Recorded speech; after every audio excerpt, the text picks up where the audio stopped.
Okay, we've got to talk about a new type of scam that is just terrifyingly effective. It's draining people's bank accounts in a matter of hours. And here's the crazy part. It's not about hacking, it's not malware. These criminals have figured out how to weaponize the one thing on your phone you trust the most, your mobile wallet. $27,000. I want you to just look at that number. That is how much money was stolen from a man named Dave in a single afternoon. We're not talking about a slow burn here. This was a blitz. A heist so fast it drained his entire life savings before he could even process what was happening. And this is what it's all about. That quote from Dave says it all. Can you just imagine that feeling? He said the scammers sounded so real, so professional, that he was just completely panicking. And that panic, that fear, that's the weapon. So in this explainer, we are going to pull back the curtain on this whole thing. We're going to show you exactly how this scam works, why it's so psychologically powerful, and most importantly, the exact steps you can take to make sure this never ever happens to you. All right, so how on earth did they pull this off? Well, believe it or not, it all kicked off with something we all get every day, a simple text message. Let's walk through the timeline of this heist, minute by minute. Just look at how fast this all unfolds. At 2:15 p.m., a fake fraud alert hits his phone. 2 minutes later, he's on the line with the scammer. They immediately create this insane sense of urgency, telling him some bank employee is actively stealing from him and he has to act right now. And they never let him go. They keep him on the phone the entire time, telling him to go withdraw all his savings, 27 grand in cash. And then, and this is the genius evil part, they have him deposit that cash into an ATM using a new card they had him add to his Apple Wallet.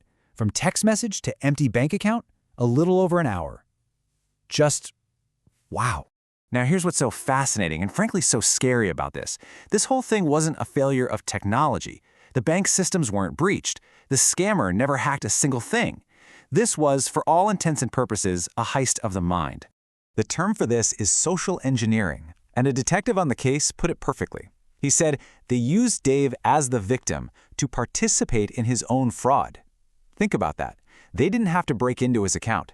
They convinced him to open the door, walk out, and hand him the money himself. They literally got inside his head. And you can see their playbook laid out right here. Step 1, create that urgency and fear with the fake text. Step 2, establish authority. They sound legit, they use all the right lingo, they even give a fake employee ID number. Step 3, and this is so important, they isolate him. They say the thief is a bank employee, you can't trust anyone there, don't talk to anyone else but me. And finally, step 4, control. By never letting him hang up, they stop him from having even a second to breathe, to think, to ask someone for help. Okay, now let's get to the really slick, really modern part of this whole scheme. How they turned Dave's own smartphone into the getaway car for the heist. This is the absolute linchpin of the scam. From the bank's point of view, nothing illegal actually happened. Why? Because Dave, the account holder, used his own phone to add a new card to his own Apple Wallet. Then he deposited the cash. The bank security system just sees the legitimate owner doing a totally normal thing. And that is exactly why getting this money back is so hard. So that raises a huge question, right? Why is this technology, something that's supposed to make our lives easier and more secure, the perfect weapon for this kind of crime? Well, it really all boils down to psychology. Mobile wallets are built to be fast and frictionless, right? We trust them. You don't need a physical card, you don't need a PIN, things the scammer would never have. But the most important piece of the puzzle is this. When a person is panicking, when their adrenaline is pumping, speed completely crushes logic. The scammer knows this and uses that tiny window of fear to rush you through a process that, on any normal day, you'd stop and question. Okay, that's enough of the scary stuff. We've dissected the scam. Now, let's switch gears and talk about building a fortress around your finances.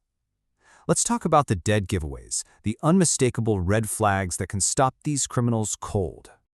If you take away only one single thing from all of this, please let it be this.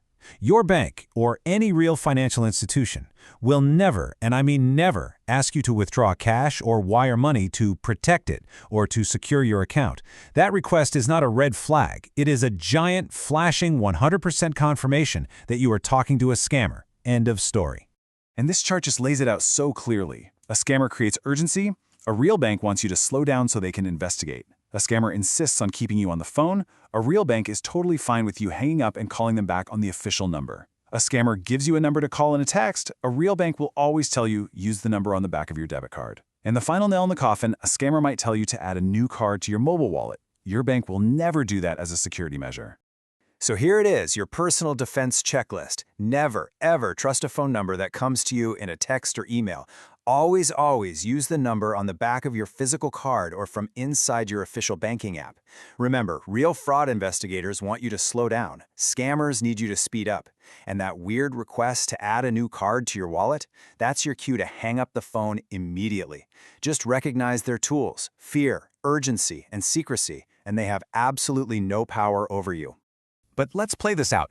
What if you're already on the phone, your heart is pounding, and you get that sinking feeling in your stomach that something is very, very wrong? What's your move? What's the emergency plan? Okay, step 1 is simple. Just hang up. Seriously, you don't need to be polite, you don't need to argue, just end the call. Step 2, immediately call your bank, but use the number on your actual card and tell them what's happening. Step 3, call your local police.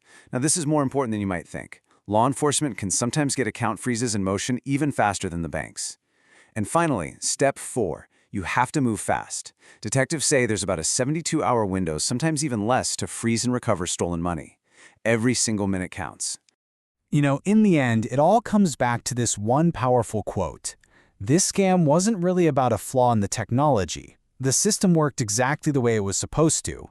It was about a flaw in human psychology that was ruthlessly exploited. So I'm going to leave you with this one question to really think about.